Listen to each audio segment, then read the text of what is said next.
이곳에 온 여러분 한 분 한 분이 하나님께서 만나게 하신 축복의 선물임을 저는 믿습니다. 이 시간 잠시 여러분들과 함께 하나님 말씀 한 곳을 보면서 은혜를 나누었으면 좋겠습니다. 오늘 우리에게 주신 하나님의 말씀은 누가복음 15장 11절부터 24절까지의 말씀이 되겠습니다.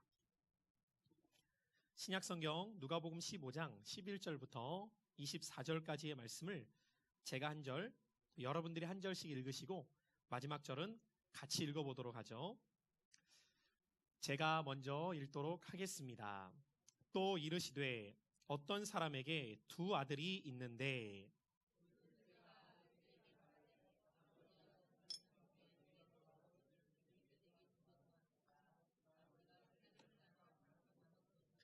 그 후 며칠이 안 되어 둘째 아들이 재물을 다 모아가지고 먼 나라에 가 거기서 허랑방탕하여 그 재산을 낭비하더니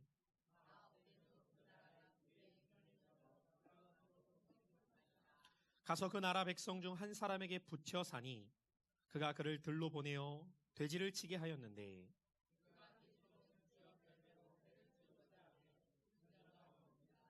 이에 스스로 돌이켜 이르되 내 아버지에게는 양식이 풍족한 품꾼이 얼마나 많은가 나는 여기서 주려 죽는구나.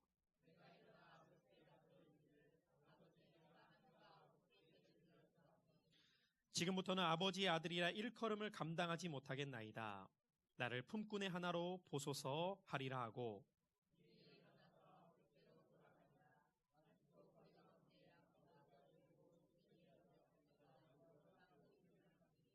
아들이 이르되 아버지 내가 하늘과 아버지께 죄를 지었사오니 지금부터는 아버지의 아들이라 일컬음을 감당하지 못하겠나이다 하나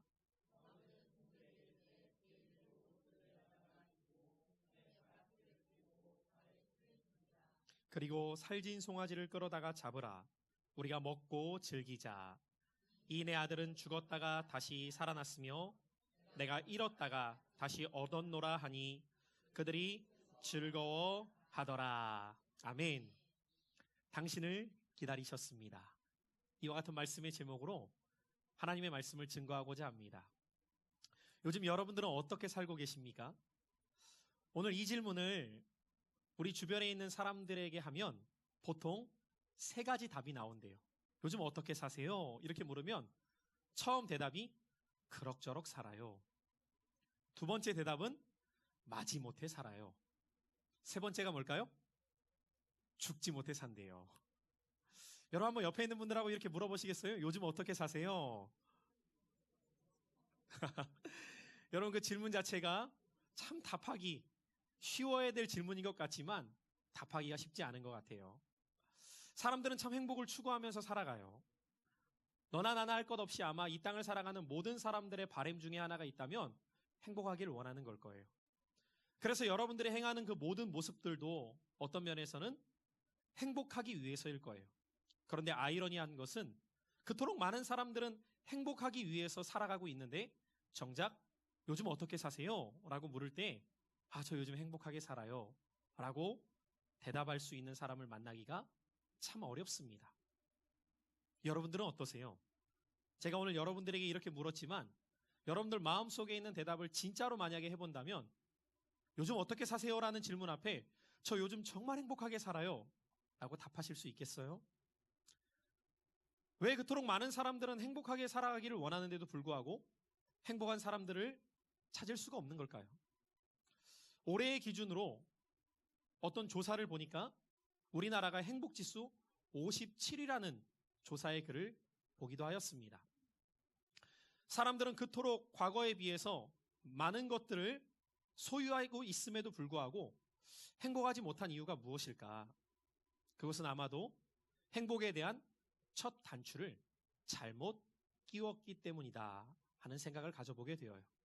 오늘도 여러분들 아침에 일어나실 때 오늘 남성 중창분들 아름답게 찬양을 했는데 다 오늘 와이셔츠를 입으셨던 것 같아요.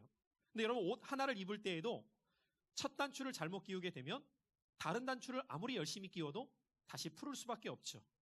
처음 단추를 잘 끼워야 다른 것들도 잘 맞아갈 수 있어요. 우리가 삶에 있어서 무엇을 소유하면서 살아간다는 것은 중요한 문제이기도 해요. 그러나 그것이 과연 행복의 첫 단추가 될 수 있을까요? 그럴 수 없다는 것이죠.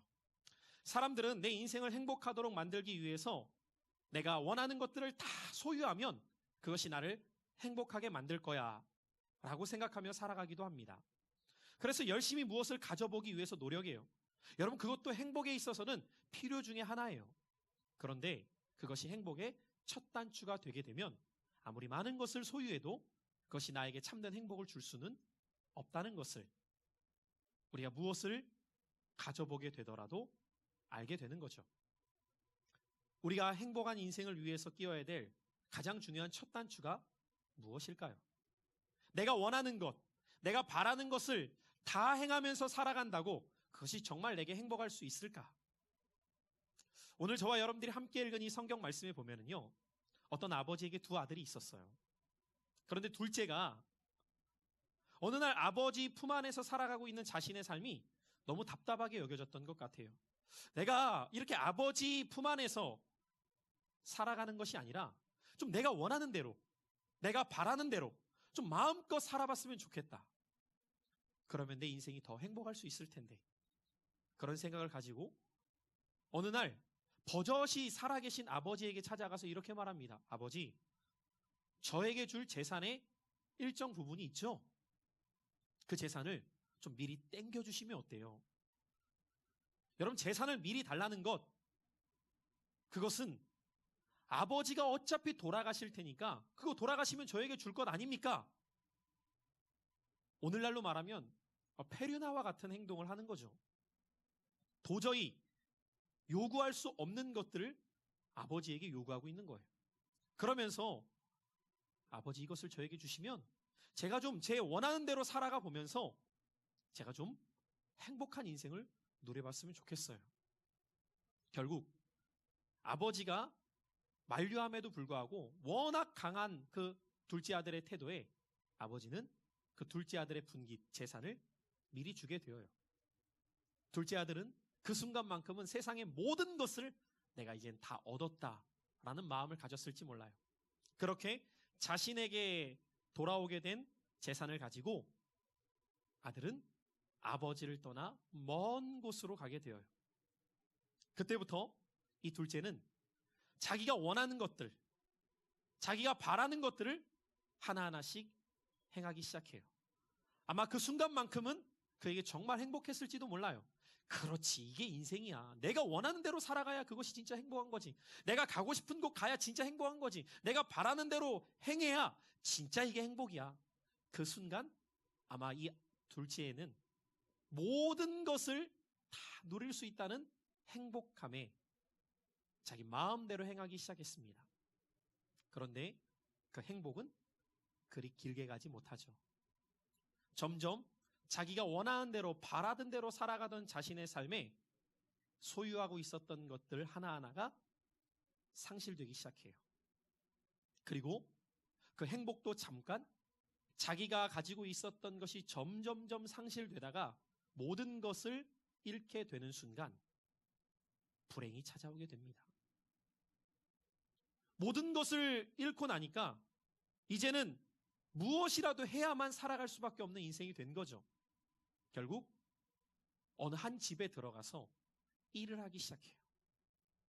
그런데 하필이면 그가 가서 일하게 된 그 지역조차 도시 전체가 흉년이 찾아오게 되면서 일을 해도 일한 만큼의 월급, 삭스를 받지 못하게 되는 거예요. 점점 그 흉년이 심각해지게 되었고 먹을 것조차 구할 수 없는 상황에 이르게 되면서 짐승이나 먹을 그 열매를 구걸하듯 살아가게 된 자신의 인생을 맞이하게 됩니다. 그렇게 불행이 지속되게 되었을 때 이 둘째가 어느 날 스스로가 이렇게 생각해 보게 돼요. 어쩌다가 내 인생이 이렇게 되었지? 나는 분명 내가 원하는 대로, 내가 바라는 대로 살면 행복할 줄 알았는데 지금 내 처지와 내 모습을 보니까 그야말로 거지가 따로 없을 만큼 처참한 자신의 신세를 돌아보게 된 거예요. 뭐가 문제였던 거지? 어디서부터 잘못된 거지? 스스로 생각을 해보게 되죠. 그리고 자기도 모르게 자조 섞인 고백을 자기 입으로 이렇게 내뱉게 되어요. 아버지 품에 있었을 때가 좋았구나. 그때는 몰랐어요. 아버지 품에 있다는 것이 진짜 행복인지를. 아버지와 함께 거하는 삶이 진짜 내 인생의 행복이라는 것을 그때는 미처 몰랐는데, 내 마음대로 내 원하는 대로 살아가는 것이 행복이라고 여겨서 이렇게 호기 있게 아버지를 떠나 먼 곳으로 와서 즐겁게 살아가려고 했는데, 어느 순간 자신의 모습을 돌아보니까 비참해져 있는 거예요. 그리고 그것이 아버지를 떠난 것이 자신의 인생의 불행이었다는 것을 뒤늦게 깨닫게 된 것이죠. 아들은 고민하기 시작해요. 앞으로 어떻게 살아야 되지? 진짜 내가 이렇게 처량하게 거지처럼 살다가 내 인생을 끝내야 될까? 내 아버지 집에는 종들도 부족함 없이 살고 있는데 아버지께 돌아간다면 어떻게 될 것인가? 많은 생각들을 하기 시작합니다. 여러분들 같으면 어떻게 하겠어요? 이미 재산은 받았어요. 떠나와서 한동안 생활하면서 모든 것을 다 잃어버린 채 거지꼴이 된 거예요. 여러분이 만약에 그 상황이라면 여러분들은 그 상태로 계속 살아가시겠어요? 아니면 염치 없지만, 부끄럽지만, 할 말이 없지만 그래도 아버지께 돌아가시겠어요? 이 둘째는 고민하기 시작해요. 어떻게 해야 될까? 그리고 그 생각이 거듭될수록 둘째의 마음 가운데 든 생각은 내가 죄인이구나. 내가 아버지께 죄를 범했구나. 라는 생각을 갖게 되어요. 오늘 이 아침 이곳에 모인 사랑하는 여러분, 우리의 삶의 행복의 첫 단추는 어디에서부터 시작되는 걸까요? 그것은 바로 올바른 관계에서부터 시작된다는 거예요. 무엇인가를 소유한다고 해서 그것이 행복을 내게 가져오는 것이 아니라, 내가 원하고 바라는 대로 살아간다고 해서 그것을 행복이라고 말할 수 있는 것이 아니라, 우리의 인생의 행복의 첫 단추는 어디에서부터 시작되냐면 아버지와의 올바른 관계에서부터 시작된다는 거예요. 이 관계가 깨어지게 되면 다른 모든 것들이 우리에게 채워져 있다 하더라도 참된 행복을 가져올 수 없다는 것을 오늘 우리 이 둘째 아들의 모습을 통해 알 수 있게 됩니다.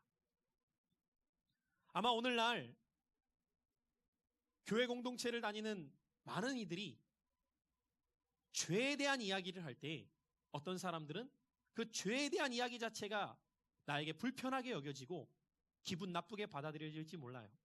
그런데 여러분들, 성경에서 말하고 있는 죄의 핵심은 우리가 무엇인가를 잘못되게 행동했기 때문에 죄라고 말하기에 앞서서 더 본질적인 그 죄의 핵심은 뭐라고 성경은 말하고 있냐면 아버지와 우리의 관계가 깨어진 것을 죄라고 말하고 있다는 거예요. 오늘 둘째 아들이 그랬어요. 둘째 아들이 아버지에게 행한 것은 한 가지입니다. 아버지를 떠나서 내 마음대로 행하기를 원한다는 거였어요. 그런데 시간이 흘러서 둘째가 스스로가 생각할 때 뭐라고 고백하고 있냐면 내가 아버지께 죄를 지었다는 거예요. 그 죄의 핵심이 뭐입니까? 아버지와 나와의 관계가 깨진 거죠. 내가 아버지의 관계를 깨뜨리고 내가 원하는 대로 살아갔던 그 삶, 그것을 죄라고 생각하기 시작했다는 거예요. 둘째는 오늘 자기가 처해 있던 상황 속에서 이 잘못된 관계 속에 살아갔던 자기의 삶을 후회하기 시작해요. 여러분, 인생은 두 종류의 삶이 있어요. 아무런 생각 없이 그냥 현재를 살아가는 사람과 자신의 인생을 깊이 생각해보며 내 삶이 어디서부터 문제인지, 무엇이 바로 잡혀야 될까를 고민하기 시작하는 사람이 있어요. 그래서 여러분들, 데카르트라고 하는 철학자는 인생이란 무엇이냐? 인간은 어떤 존재냐? 도대체 인간이 동물과 다른 것이 무엇이 있냐? 라고 할 때 그는 오랜 사색 끝에 이 한마디를 남기게 되죠. 나는 생각한다. 고로 존재한다. 인간이 짐승과 동물과 다를 수 있던 한 가지가 있다면 인간은 생각할 수 있는 힘이 있다는 거죠. 사색하고 사유할 수 있는 존재가 바로 인간이에요. 동물은 생각하지 않아요. 그냥 오늘 내가 먹고 배부르면 끝나는 거예요. 그러나 인간은 생각할 수 있는 힘이 있어요. 내 인생 어떻게 해야 행복하지? 내 인생 무엇부터 바로 잡아야 되는 것이지? 오늘 둘째는 생각할 수 있었어요. 그리고 그 원인을 아버지를 떠난 데에서 찾게 되어요. 자, 이 둘째가 고민 끝에 이런 결심을 하게 되어요. 내가 할 말이 없지만, 내가 아버지께 죄를 지었지만, 내가 부끄럽지만, 그래도 지금보다는 아버지께 돌아가는 것이 살 길이구나. 그는 아버지께 돌아가기로 결심하게 되어요. 자, 거지의 꼴을 하고 있었던 이 둘째. 그 먼 길을 터벅터벅 걸어서 자신의 아버지가 있는 고향으로 걸어가기 시작해요. 얼마를 걸었는지는 모르겠지만 한참을 걸었을 거예요. 그리고 그 걸어가면서도 어떻게 아버지를 만나야 되지? 뵐 면목이 없는데 내가 어떻게 아버지께 돌아갈 수 있지? 아버지를 만나면 무슨 말을 해야 되지? 과연 나를 받아주시기는 할까? 이 나쁜 놈, 내가 그렇게 이야기를 했는데도 듣지 않고 너는 갔으니 더 이상 너는 내 아들이 아니야. 다시 돌아가! 이렇게 나에게 말하시면 어떻게 하지? 두려운 마음이 있었을 거예요. 걱정된 마음도 있었겠죠. 온갖 생각이 그의 걸어가는 발걸음 속에서 그의 마음을, 생각을 가득 채우고 있었을 거예요. 여전히 거리가 멀어요. 그런데 오늘 본문의 말씀을 보면은 그렇게 여전히 거리가 먼데 멀리서 아버지 집을 향해 걸어오고 있었던 그 아들을 아버지가 먼저 발견하십니다. 아버지는 그때나 지금이나 동일한 모습이에요. 근데 아들은 갈 때는 오늘날로 말하면 머리끝부터 발끝까지 메이커였겠죠. 아주 삐까번쩍하게 재물도 두둑히 챙겼으니 얼마나 즐거운 발걸음을 향해 멀어져 갔겠어요. 그런데 돌아올 때는 머리끝부터 발끝까지 거지 행세인 거예요. 갈 때의 모습과 돌아올 때의 모습이 완전히 달라 있음에도 불구하고 아버지는 아들을 한눈에 알아봐요. 알아보더라도 아들이 먼저 아버지를 알아봐야 될 것 같은데 아버지가 아들을 먼저 알아봐요. 여기서 여러분들 한 가지 놀라운 사실은 무엇일까요? 어떻게 그 순간 아들이 올 것을 아버지가 알고 있었겠어요? 마치 아버지가 평소에 그냥 일을 하다가 오늘 아들 올려나? 딱 본데 우연히 그 타이밍에 아들을 봤겠어요? 그렇지 않았을 거예요. 아들이 집을 나간 순간부터 아버지는 하루도 빠짐없이 아들이 돌아올 날을 기다리며 아들이 떠난 곳을 매일같이 아침이건 오후건 저녁이건 바라보고 계셨던 거죠. 그러니까 아들이 먼 데에서 올 때에 저 길은 내 아들이 떠났던 길인데 거지의 행색을 하고 오고 있더라도 지금 저곳에서 올 만한 사람은 우리 아들일 텐데 아마 그 길에 아들이 오기 전에 다른 사람이 그 길로 오더라도 아버지는 뛰어나갔을지 몰라요. 혹시 우리 아들이 아닌가? 가보니까 아닌 거예요. 돌아왔겠죠. 어느 날 또 보니까 어떤 사람이 지나오니까 아버지가 또 뛰어나가요. 혹시 내 아들인가? 이번에도 아닌 거예요. 세 번째도 아니고 다섯 번째도 아니고 10번째가 아니더라도 아버지는 변함없이 그 길에서 누군가가 오면 뛰어가는 거예요. 내 아들이 아닌가? 아버지는 포기하지 않았어요. 언제까지요? 아들이 올 때까지. 그리고 아들이 거짓골을 하고 올 때에도 평소와 다름없이 그곳을 바라보던 아버지. 거짓골을 하고 오는 그 행인을 향해 혹시 내 아들이 아닌가? 뛰어가는 거예요. 그리고 가보니 자기의 아들이 맞는 거죠. 지금 아들은 완전히 돼지우리에서 온갖 더러운 냄새를 몸에 가진 채 아버지께로 나와왔어요. 여러분 그 아들 안을 수 있을까요? 목사님 제가 아무리 비위가 좋아도 그건 못하죠. 저는 오늘 이 본문의 내용을 보면서 만약에 내 세 아이 중에 한 명이 이런 모습을 하고 온다면 나는 어떤 반응을 보일까? 아무리 더러워도 떠났던 내 자식이라면, 그가 돌아온다면 부모는 안을 수 있을 것 같아요. 이 아버지가 아들을 보자마자 했던 행동이 어떤 모습인가? 제가 오늘 그림 하나를 준비를 했는데요. 우리 같이 한번 이 그림을 보실까요? 여러분, 이 그림의 모습을 보면 조금 거리가 있으셔서 잘 안 보이실 수도 있겠지만, 연로한 노인이 거지 행색을 하고 있는 아들을 안아주고 있는 건데, 이 그림은 렘브란트라고 하는 화가가 돌아온 탕자라는 주제로 그린 오늘 본문을 배경으로 한 그림인데요. 이 그림이 지금 러시아에 있는 상트 페테르부르트 에르미타슈라는 미술관에 전시되어 있는 그림이에요. 세계 3대 미술관 중에 하나라고 불려지는 이 미술관에는 이 그림이 전시되어 있어요.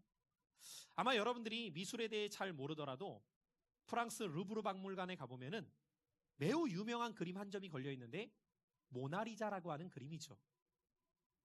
이 모나리자라는 그림을 보기 위해서는 수시간을 기다려야 된다고 할 만큼 수많은 관람객들이 그 미술품 앞에 서 있다고 하는데요. 이 에르미타슈 미술관에 여러분들이 가보시면은 수많은 사람들이 하나의 그림 앞에 모여 있어요. 어떤 그림일까요? 바로 이 그림이에요. 돌아온 탕자라고 하는 매우 유명한 그림 앞에 서서 이 그림을 많은 사람들이 관람한다고 해요. 그런데 여러분들, 나중에 여러분들이 이 그림을 찾으셔서 보면은요, 유심히 보다 보면은 이 그림의 한 가지 특징을 발견하게 되어요. 지금 아버지가 이 아들을 안고 있는 손을 주목해서 여러분들이 나중에 보시면, 한 손은 남성의 손인데 다른 한 손은 여성의 손으로 그려져 있어요. 화가는 그것을 의도적으로 그립니다. 그리고 이렇게 안아주는 그 손의 모양을 통해 아버지의 강인함과 어머니의 사랑의 손길을 보여주고 싶었던 거예요. 지금 이렇게 돌아왔던 아들을 향해 안아주고 있는 그 손길을 통해 화가는 무엇을 보여주고 싶었던 거냐면, 아들을 강인하게 지켜주는 아버지의 손길과 아들을 사랑스럽게 맞이해주는 어머니의 손길을 동시에 그려내면서 부모의 마음을 담아내고 싶었던 거죠. 오늘 누가복음 15장에 기록된 탕자의 이야기는 어떤 한 사람에 대한 이야기를 우리에게 말씀해주고 싶은 것이 아니라, 오늘 이곳에 오신 당신을 기다리셨던 우리 하나님 아버지의 마음을 우리에게 보여주고 싶으신 거예요. 오늘 이곳에 오신 사랑하는 성도 여러분들, 하나님은 당신을 기다리셨습니다. 지난주에도, 지지난주에도, 한 달 전에도, 석 달 전에도, 1년 전에도. 오늘 이 자리에 오신 여러분 한 분 한 분을 하나님은 애타게 기다리셨어요. 언제 나를 떠난 자녀가 내게 다시 돌아올지.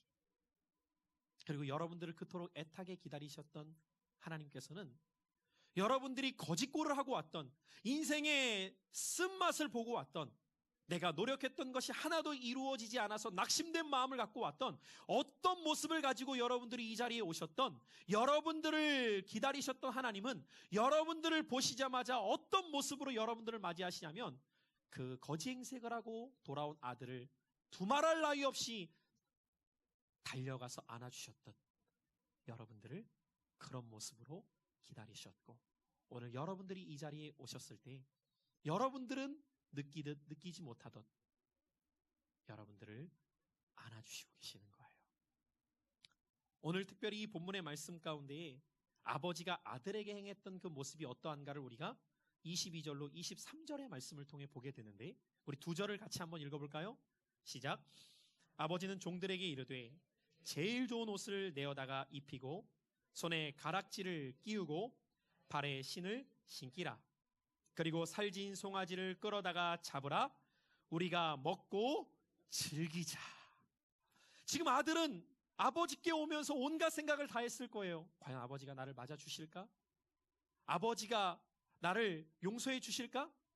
아들의 고민과는 전혀 다르게 아버지는 아들을 보자마자 아들을 끌어안고 손에 가락지를 끼우고 옷을 새로 입히고 송아지를 잡아다가 잔치를 배설하는 거예요. 여러분, 송아지에는 미치지 못하지만 오늘 여러분들을 위해 정성을 다해 음식을 준비했어요. 왜 그런지 아세요? 아버지가 그런 마음이셨기 때문이거든요. 아버지는 여러분들을 그렇게 기다리신 거예요. 그러면서 아버지의 표현은 딱 한마디. 내가 오늘 잃었던 내 자식 찾았어. 가끔씩 여러분들 TV 보면 이상가족이 상봉하는 장면들을 우리가 보게 될 때 그렇게 수십 년을 떨어져 지내왔음에도 같은 핏줄이라는 이유 하나만으로 만나면 제일 먼저 어떻게 해요? 막 어색해해요? 아유, 오랜만에 뵙습니다. 이렇게 하지 않더라고요. 그냥 달려가서 안고 울어요. 그것이 핏줄의 모습이기 때문이죠.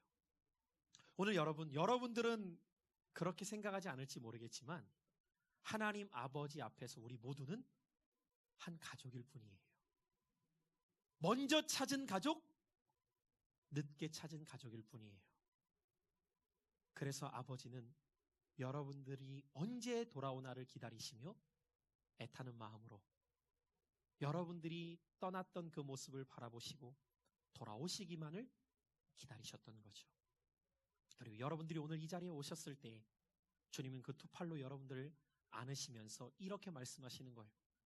잃었던 아들 돌아왔어. 잔치를 해야 될 것 같아. 오늘 여러분, 하나님은 여러분들을 기다리셨습니다. 그리고 하나님 안에 거하는 여러분들에게 지금 이 순간부터의 여러분들의 인생을 향한 놀라운 행복을 준비해 놓고 기다리신 거예요. 저는 오늘 이곳에 오신 여러분들을 주님의 이름으로 축복하면서 여러분들을 기다리셨던 그 하나님의 품 안으로 들어오셔서 우리가 고백해야 될 것 한마디밖에 없는 거예요. 아버지, 나 돌아왔어요.